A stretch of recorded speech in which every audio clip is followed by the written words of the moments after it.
حیات الصحابہ۔ ٹاپک: طائف کے بنو ثقیف کے اسلام لانے کا قصہ۔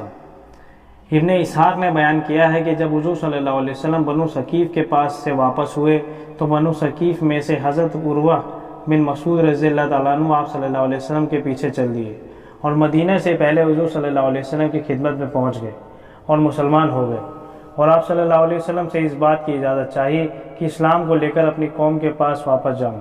حضور صلی اللہ علیہ وسلم نے ان سے فرمایا، وہ تمہیں قتل کر دیں گے۔ آپ کو بنو ثقیف کے پچھلے سلوک سے یہ معلوم ہوا تھا، ان میں بڑائی اور ہٹ دھرمی ہے۔ حضرت عروہ نے کہا، یا رسول اللہ، میں انہیں ان کی دوشیزہ لڑکیوں سے بھی زیادہ محبوب ہوں۔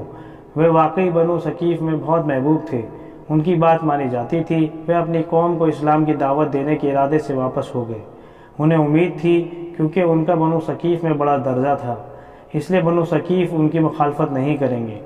انہوں نے اپنے ایک بالا خانے پر چڑھ کر ساری قوم کے سامنے اپنے مسلمان ہونے کا اظہار کیا، انہیں اسلام کی دعوت دی۔ بنو ثقیف نے ہر طرف سے تیر برسانے شروع کر دیے۔ انہیں ایک تیر ایسا لگا جس سے وہ شہید ہو گئے۔ جب وہ زخمی ہو گئے تو ان سے پوچھا گیا کہ آپ اپنے خون کے بارے میں کیا کہتے ہیں؟ انہوں نے کہا، یہ ایک عزت ہے جو اللہ نے مجھے عطا فرمائی، مجھے شہادت کا درجہ دیا، اور میرا بھی وہی درجہ ہے جو ان صحابہ کرام رضی اللہ تعالیٰ عنہ کا تھا جو یہاں سے جانے سے پہلے حضور صلی اللہ علیہ وسلم کے ساتھ شہید ہوئے تھے، اس لیے مجھے بھی ان کے ساتھ دفن کر دینا۔ لوگوں نے ان کو انہی صحابہ رضی اللہ تعالیٰ عنہ کے ساتھ دفن کیا۔ صحابہ کرام رضی اللہ تعالیٰ عنہ کہتے ہیں کہ حضور صلی اللہ علیہ وسلم نے ان عروہ کے بارے میں فرمایا تھا کہ سورہ یاسین میں جن حبیب نظار کے ساتھ ان کی قوم کا جو معاملہ ذکر کیا گیا ہے، حضرت عروہ کے ساتھ ان کی قوم میں ویسا ہی معاملہ کیا۔ حضرت عروہ کی شہادت کے چند مہینوں کے بعد بنو ثقیف نے آپس میں بیٹھ کر یہ سوچا کہ ارد گرد کے تمام عرب حضور صلی اللہ علیہ وسلم سے بیعت ہو کر مسلمان ہو چکے ہیں، اب ان سے لڑنے کی طاقت نہیں رہی۔ یہ فیصلہ کیا کہ اپنا ایک آدمی حضور صلی اللہ علیہ وسلم کے پاس بھیجے۔ پھر عبد یالیل بن عمر کے ساتھ بنی احلاف کے 2 آدمی اور بنی مالک کے 3 آدمی بھیجے۔ یہ لوگ مدینہ کے قریب پہنچ کر ایک چشمے کے پاس ٹھہرے۔ وہاں ان کی حضرت مغیرہ بن شعبہ رضی اللہ تعالیٰ عنہ سے ملاقات ہوئی، جو اپنی باری میں حضور صلی اللہ علیہ وسلم کے صحابہ کرام رضی اللہ تعالیٰ عنہ کی سواریوں کو چلا رہے تھے۔ انہوں نے جب بنو ثقیف کے اس وفد کو دیکھا تو حضور صلی اللہ علیہ وسلم کو ان کے آنے کی خوشخبری سنانے کے لیے تیزی سے چلے۔ راستہ میں انہیں حضرت ابوبکر صدیق رضی اللہ تعالیٰ عنہ ملے۔ انہوں نے حضرت ابوبکر کو بتایا کہ بنو ثقیف کا وفد آیا ہے، وہ حضور صلی اللہ علیہ وسلم سے بیعت ہو کر مسلمان ہونا چاہتے ہیں، بشرطے کہ حضور صلی اللہ علیہ وسلم ان کی شرطیں مان لیں، ان کی قوم کے نام خط لکھ کر دے دیں۔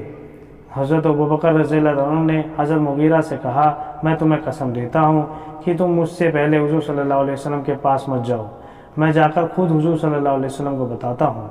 حضرت مغیرہ راضی ہو گئے۔ حضرت ابوبکر نے جا کر حضور صلی اللہ علیہ وسلم کو اس وفد کے آنے کی خبر دی۔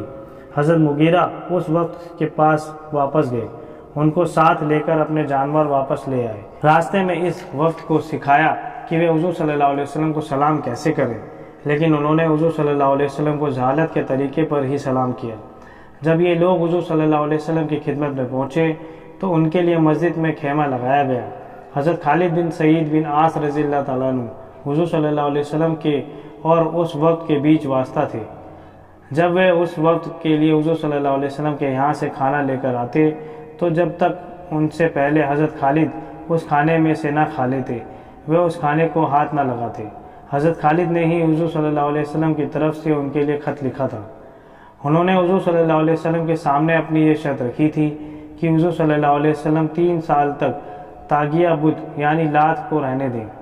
پھر وہ 1 سال کم کرتے رہے، لیکن حضور صلی اللہ علیہ وسلم مسلسل انکار کرتے رہے، یہاں تک کہ انہوں نے حضور صلی اللہ علیہ وسلم سے 1 ماہ کی مہلت مانگی۔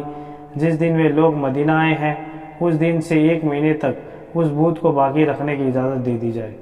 انہوں نے اس مہلت کا مقصد یہ بتایا کہ وہ اس طرح اپنی قوم کے نادان لوگوں کو ذرا مانوس کر لیں گے، لیکن آپ صلی اللہ علیہ وسلم نے کسی قسم کی مہلت دینے سے انکار کر دیا، بلکہ حضرت ابو سفیان بن حرب اور حضرت مغیرہ بن شعبہ کو ان لوگوں کے ساتھ بھیج دیا۔ یہ دونوں وہاں جا کر اس بت کو گرا کر آئے۔ انہوں نے یہ مطالبہ بھی کیا کہ وہ نماز نہیں پڑھا کریں گے اور اپنے ہاتھوں سے اپنے بتوں کو نہیں گرائیں گے۔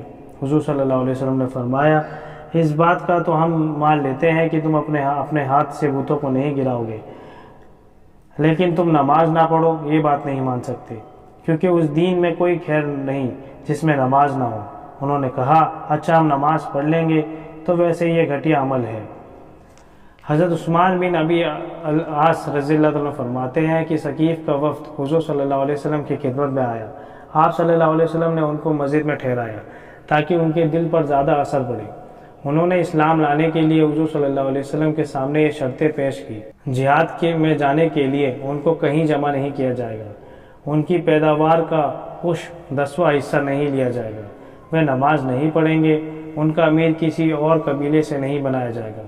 حضور صلی اللہ علیہ وسلم نے فرمایا 3 شرطیں تو منظور ہیں، تمہیں جہاد میں جانے کے لیے نہیں کہا جائے گا، تم سے پیداوار کا عشر نہیں لیا جائے گا، دوسرے قبیلے کا آدمی تم پر امیر نہیں بنایا جائے گا، ہاں نماز تو پڑھنی پڑے گی کیونکہ اس دین میں کوئی خیر نہیں جس میں رکوع نہ ہو۔ حضرت عثمان بن ابی العاص رضی اللہ تعالیٰ عنہ نے عرض کیا یا رسول اللہ آپ مجھے قرآن سکھا دیں، مجھے میری قوم کا امام بنا دیں۔ حضرت وہب کہتے ہیں کہ میں نے حضرت جابر رضی اللہ تعالیٰ عنہ سے بنو ثقیف کے بیعت کے قصے کو پوچھا۔ انہوں نے کہا کہ بنو ثقیف نے حضور صلی اللہ علیہ وسلم کے سامنے یہ شرط پیش کی کہ نہ وہ صدقہ زکوٰۃ دیں گے نہ وہ جہاد کریں گے۔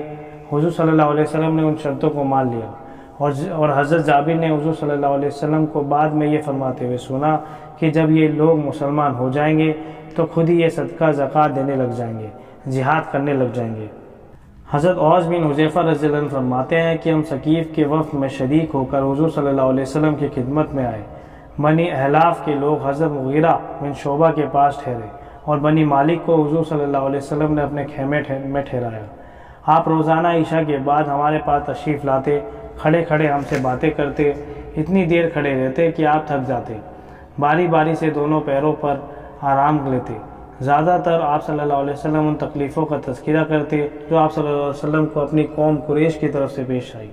اس کے بعد آپ نے فرمایا مجھے ان تکلیفوں کا کوئی غم نہیں، کیونکہ اس وقت ہمیں مکہ میں کمزور بے سر و سامان سمجھا جاتا تھا۔ جب ہم مدینہ آ گئے تو ہماری ان کی لڑائیاں شروع ہو گئیں، کبھی اللہ ان کو غالب کر دیتا کبھی ہم کو۔ ایک رات مقرر وقت سے آپ کو آنے سے کچھ دیر ہو گئی، ہم لوگوں نے کہا آج رات تو آپ صلی اللہ علیہ وسلم دیر کر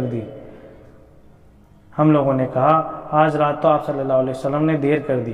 آپ صلی اللہ علیہ وسلم نے فرمایا روزانہ جتنا قرآن میں پڑھتا ہوں اس میں سے کچھ رہ گیا تھا، اسے پورا کیا بغیر آنا مجھے اچھا نہ لگا۔